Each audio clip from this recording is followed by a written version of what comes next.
It's the Prospect Team of the Week. Is pitcher Connor Phillips ready to take starts for the first place Cincinnati Reds? Let's talk about it. You are Locked On MLB Prospects, part of the Locked On Podcast Network, your team every day.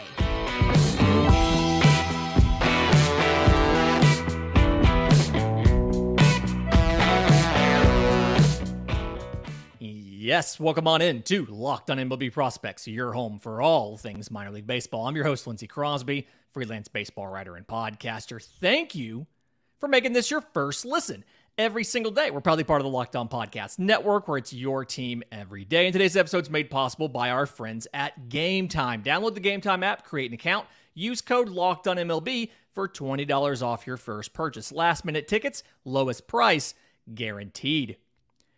So it's Wednesday. That means Prospect Team of the Week. We've got both the actual team and some of the honorable mentions in this show. And we're going to start off with pitching. And outside of normal, I normally start off with lefties. We're going to start off with the righty because Connor Phillips of the Cincinnati Reds had himself quite a week in Double-A and now leads all of minor league baseball in strikeouts since Andrew Abbott was called up to the majors.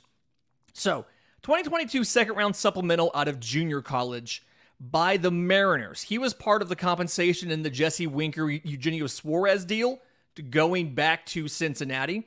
And on the year, 13 games in Double-A for Connor Phillips. 2-2 with a 3.23 ERA in 64 innings. 109 strikeouts, so 15.3 per 9, to 24 walks, 3.4 per 9, 9 home runs allowed. That 15.3 strikeouts, that would lead all of Major League Baseball were he to be qualified, were he to be in the majors. Obviously, he wouldn't be as successful, but last week, what Connor Phillips does, he gets 2 starts in Double-A, and it's the Southern League. We'll get to that in a second, but 2 games, 12 innings, gives up 2 hits and a grand total of 2 runs, 1 walk to 20 strikeouts. So he averages 6 innings with 5 hits, half a walk. Really, he walked a guy and he had 1 hit by pitch. So think of it as he allows a base runner an inning, 1 run over 6 innings, and 10 strikeouts of the 18 that he's getting. So fantastic week there. And his control has been better this year. That was the thing that Connor Phillips had to work on. And you go and you look at his stats. He spent last year divided almost evenly between High A Dayton, 12 starts there, and Double-A Chattanooga, 12 starts there. He didn't go as deep into his Chattanooga starts, so the innings are a little funny. But he walked 6.7 guys per 9 in Chattanooga last year. This year, it's down to 3.4. And specifically the month of June, he has hit another level. 23 2/3 innings in the month of June for Connor Phillips. 38 strikeouts to 3 walks. Now, this is the Double-A Southern League. And as we talked about on this show plenty of times in the past, that means they're using that tacky baseball that a lot of teams have had complaints about.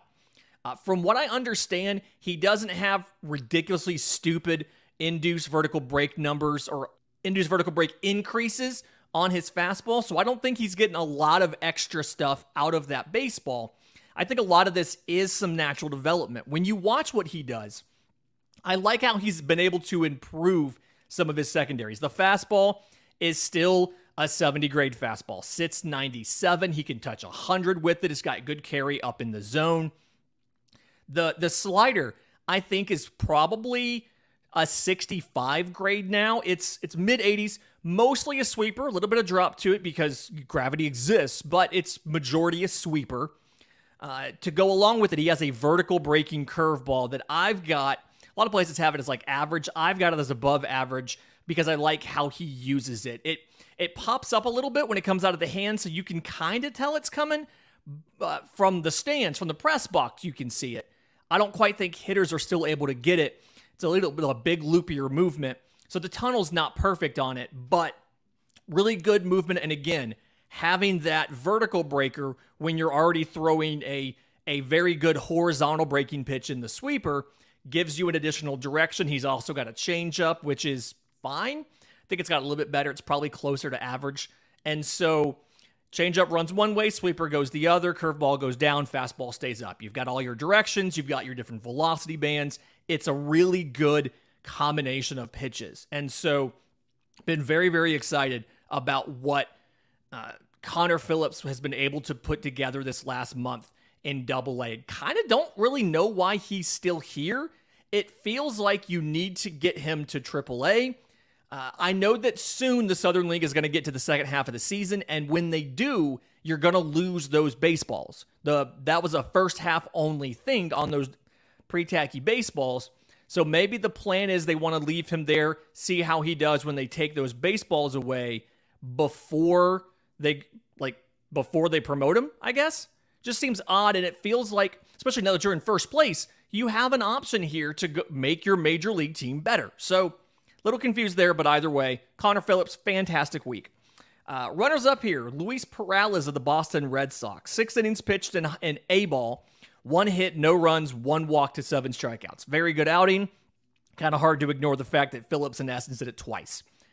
Lefty pitcher on the team, we've gone with DJ Herz of the Chicago Cubs. 8th rounder out of high school in 2019.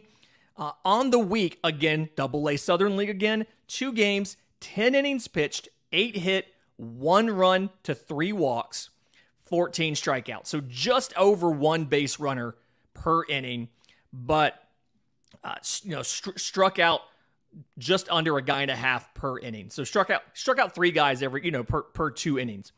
And in his 8 games this year in Double-A, 0-1, 3.16 ERA, and 31 in the 3rd innings. 43 strikeouts, so 12.4 per 9. You like that.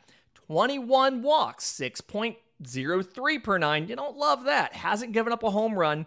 And it's something where his stuff is really good. Fastball sits 92, 93. Tons of deception because he's coming across the body with these long levers and everything that he has. To go along with it, changeup's a plus, pitches in the low 80s. Curveball's a vertical breaker in the upper 70s. I've got it at least above average.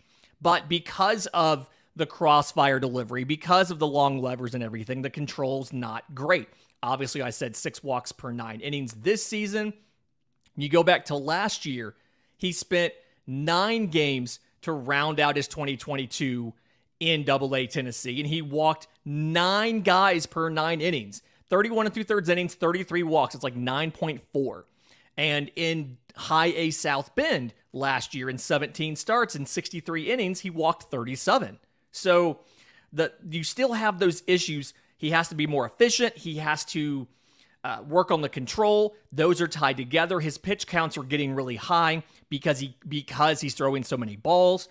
I don't know if he's going to make it as a starter at this point. I think DJ Herz is a guy who's going to end up being one of those effectively wild lefty relievers. But either way, I like his stuff. Honorable mention here was Cade Povich for the Baltimore Orioles in Double-A. Had to start 7 innings pitched, 1 hit, no runs, no walks, 13 strikeouts. So honorable mention there for Cade Povich. In just a minute, we're going to talk about the infield of this team. We had 2 Rays infielders and a repeat catcher, and we'll get to that next right here on Locked On MLB Prospects. But first, today's episode is brought to you by our friends at Game Time. Buying tickets to your favorite event should not be stressful, and Game Time is the fast and easiest way to find tickets for all of the events you want to do. Sports, music, comedy, theater, whatever it might be. They have killer deals on last-minute tickets and their best price guarantee, so you don't have to stress about the ticket buying process. You can just focus on the fun you're going to have. They have exclusive flash deals on tickets up to the day of the event, and the Game Time guarantee means you'll always get the best price. If you find tickets in the same section and row for less, Game Time will credit you 110% of the difference. It is the fastest growing ticketing app in the country for a reason. So snag the tickets without the stress with Game Time. Download the Game Time app, create an account, use code LOCKEDONMLB for $20 off your first purchase. Again, create an account, redeem code LOCKEDONMLB for $20 off. Download the Game Time app today. Last minute tickets, lowest price, guaranteed. Okay, looking at the position players on the prospect team of the week. And if you feel like we missed somebody, if you want to nominate somebody for next week's prospect team of the week as you notice what's going on, feel free to hit us up on subtext. Best way to get in touch with us. Links in the episode description. It's in essence one-on-one chatting with me. We do alerts for prospect promotions, notable performances, all kind of things like that. It's tons of fun. The catcher for this team, Dillon Dingler of the Detroit Tigers. Four games, all at catcher in Double-A, and that's really the big thing. So many times the catchers actually split their time between like first base and DH and don't actually catch a ton. So Dillon Dingler played in 4 games. All of them he caught. 6 of 14, 1 home run, 6 runs, 4 RBIs, 4 walks to 5 strikeouts, no stolen base attempts. Not the first time Dillon Dingler's been on this prospect team of the week, and if I had to guess, probably not the last time he'll be on this prospect team of the week. Looking at first base, Xavier Isaac of the Tampa Bay Rays is the first of 2 infielders on this team. Surprise first-round pick last year, and by surprise, we didn't think he was going to go as high as he did. That was kind of the big back end of the first round. People were like, wait a second, who?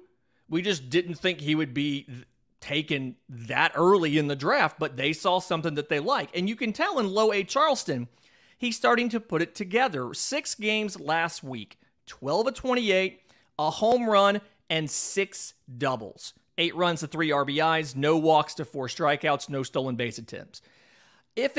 He's 19 years old, and so I understand the power is not completely formed yet, is not completely there, but I would rather him be able to hit and develop the power than be able to crush home runs, but also have tons of swing and miss. Okay, he's walking like 17% of the time. His strikeout rate is still pretty good. It's around 17%, so he's walking as much as he strikes out. He's just lining balls to the right center gap. And so I would rather him learn to hit professional pitching and develop the power than come in with the ability to crush home runs but have tons of swing and miss. So we're fine with that. Runner up here, Rece Williams of the Minnesota Twins in AAA, 4 games at first and a start at catcher. Went 7 of 19, 6 home runs, and 8 runs scored, 14 RBIs, 5 walks, 7 strikeouts. 6 home run week and 5 games is pretty good. He ended up not making the team. He only had 7 hits, so he had a single and 6 home runs with 7 strikeouts. A little bit of a all or nothing kind of 3 true outcomes profile there, but did a lot for his team last week. At second base, Jonathan Aranda of the Tampa Bay Rays. Started 5 times at second base and then once didn't start and went in for a pinch hit appearance. But in his 6 games, 12 of 22, 3 home runs, 3 doubles. Scored 7 runs, had 6 RBIs, 4 walks to 5 strikeouts. Jonathan Aranda is in the same boat as a Curtis Mead as far as a good bat, a good offensive player, and you just have to figure out where to put him on the field. You've got so many good options in Tampa Bay. I mean, he's decent against both lefties and righties. He's good at home and on the road. The issue you have is, where do you play him? You've got so many guys in that system where you've got to figure something out. But I like what Jonathan Aranda does. We've seen him briefly up at the major league level. He's going to come back again soon. The question is going to be when. He had been a little bit slow this season up until now. Maybe this is the catalyst for him to have a huge rest of the year. Runner up here, guy I really wanted to give it to. First prospect I ever interviewed, Ryan Bliss of the Arizona Diamondbacks, our short king, in Double-A last week. 6 games, 11 of 27, 2 home runs, 3 doubles, and a triple.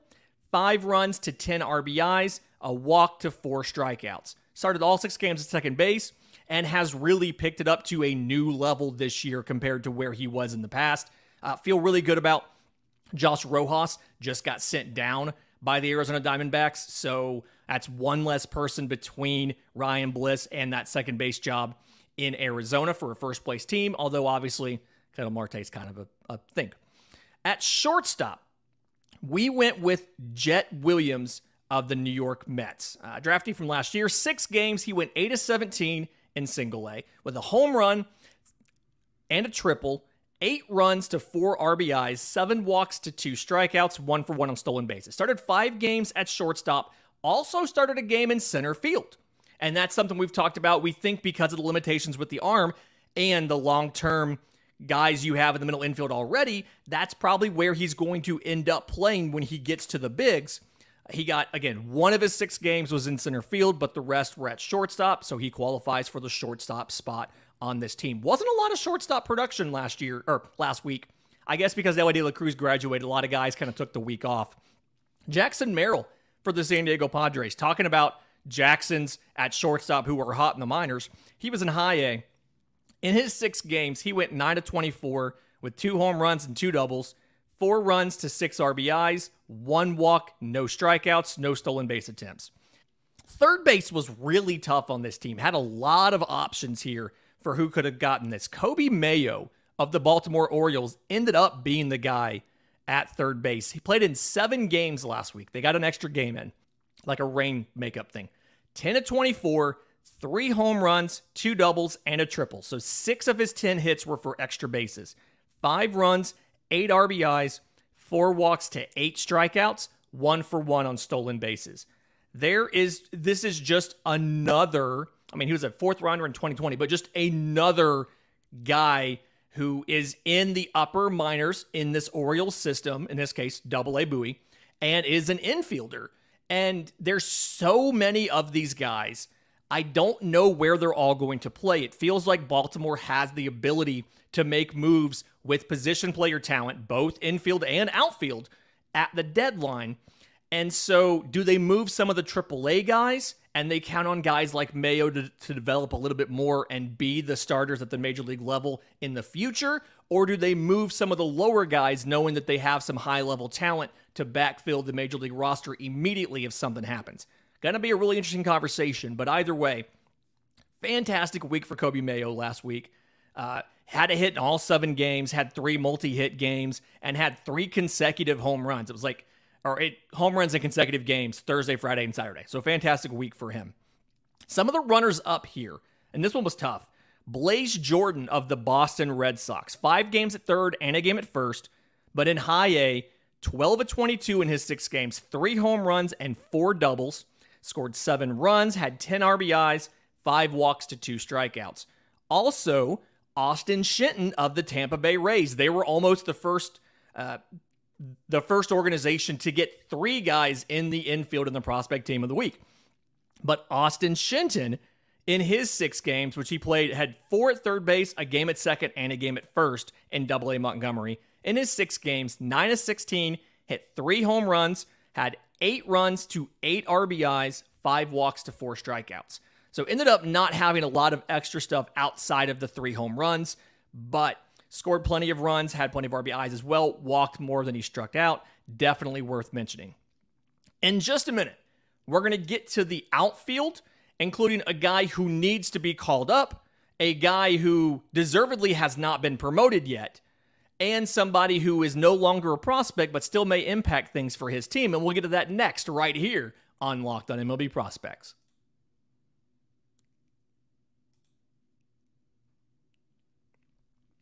And we're back. Welcome back to Locked on MLB Prospects, your home for all things minor league baseball. We have our mailbag coming up on Monday. If you have questions for the show, hitting us up via subtext is the best way to get a hold of us. Links in the episode description, links in the show notes. In the outfield are 3 outfielders in the prospect team of the week. The first guy, and I know why he's not been called up, but it doesn't mean I have to like it, Dominic Canzone of the Arizona Diamondbacks. I probably said his name wrong. If I did, send me a text on subtext and let me know. But 6 games in AAA last week. 11-21, 4 home runs, 2 doubles, and a triple. So 7 of his 11 hits were for extra bases. He had a 2 home run night and 3 consecutive multi-hit games to finish the week.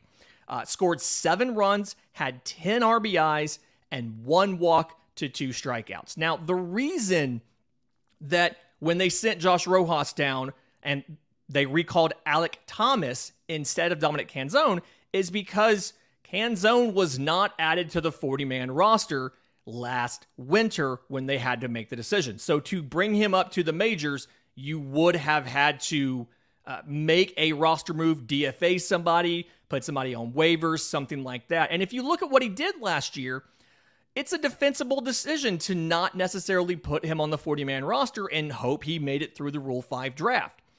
He spent most of the year in AAA Reno, 88 games. He hit 284, 349, 489, 16 home runs, 35 extra base hits, struck out 74 times in those 88 games with 28 walks and was 14 of 16 on stolen bases. This year, he hasn't run nearly as much, but he's gotten much better at the plate as far as he's walking a lot more. He's striking out a lot less. In 58 games, he's batting .351, .431, .668. It's a stupid slash line for AAA. It really is. 15 home runs, 33 extra base hits. Reminder, last year, he had 35 in 88 games. He's got 33 in 58 games this year. He's walked 33 times and struck out only 32. So I absolutely understand the frustration about him not being called up. Again, he's not on the 40-man roster. And the other issue you have is defensively, he's not that great. And so at best, he's going to be able to play left field. You've got Lourdes Gurriel in left field right now. His other utility would be as a DH. You've got plenty of options to DH on this team right now. And so there's not a spot for him at the moment. Now, I believe, and correct me if I'm wrong, I believe Lourdes Gurriel is on the last year of his deal. And so if he is, there's a realistic, hey, I know you have a ton of outfielders, but we could have a spot for him as soon as next season, or if some sort of injury or something like that happens. But again, you'd have to make a roster move, either 60-man IL somebody, you'd have to DFA somebody, you'd have to do something to get Canzone on your 40-man roster so you could call him up. But it's also hard not to argue that he is deserving of a call-up with a slash line like that in a large enough sample size, 58 games, where you have to feel comfortable that he legitimately has improved a lot of his ancillary tools. And so probably is close to their top 10 for their prospects and is very deserving of a call-up. The second guy, outfielder Spencer Jones of the New York Yankees. A lot of folks have really high expectations for this guy. 54 games. Well, let's back up. What he did last week in his 6 games, 5 were in center field, 1 was as the DH. For Spencer Jones, 12 of 24, 3 home runs, and a double. So 4 of the 12 hits for extra bases, 6 runs to 6 RBIs, 3 walks to 5 strikeouts, 2 for 2 on stolen bases.